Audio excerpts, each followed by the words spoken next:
There seems to be a moment in a lot of leaders' lives where they feel like they've discovered that what they want to be is where they are. A leader of a business, a leader of an organization, or a leader of a country. And as one philosopher said, it's as if that voice within you says, this is the real me, this is my calling. The book is really about how one becomes a leader, how one grows through adversity, and then how one, as a mature leader, faces the big challenges of the moment, using four of the presidents that I know the best: Abraham Lincoln, Teddy Roosevelt, Franklin Roosevelt, and Lyndon Johnson.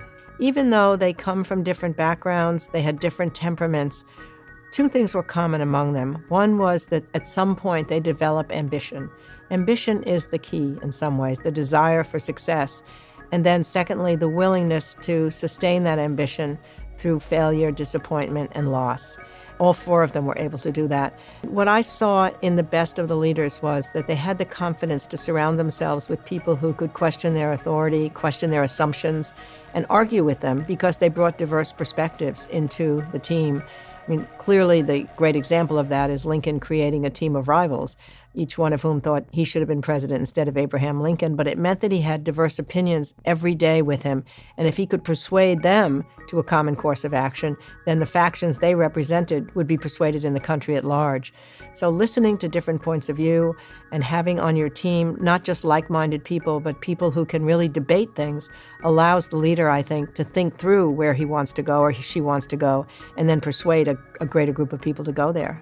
It's easier to think of great leaders as those that share credit for success, create a good feeling of morale among the team, acknowledge their errors and control their tempers, and have emotional intelligence. I mean, that's the modern and probably correct way of thinking of most leadership.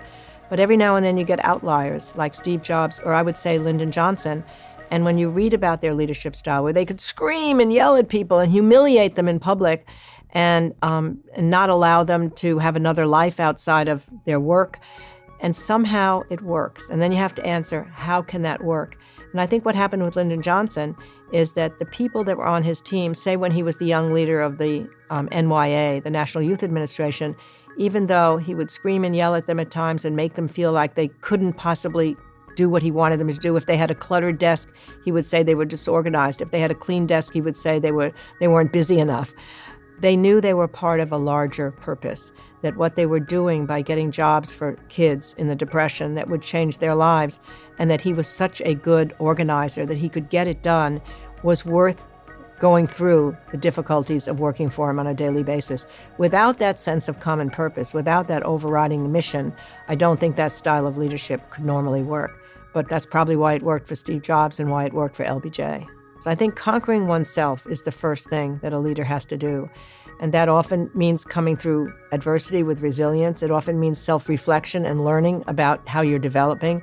And most importantly, I think it means being able at each stage of your leadership development to be able to see, where am I? Why am I not further along than I want to be? Why did I fail at this moment?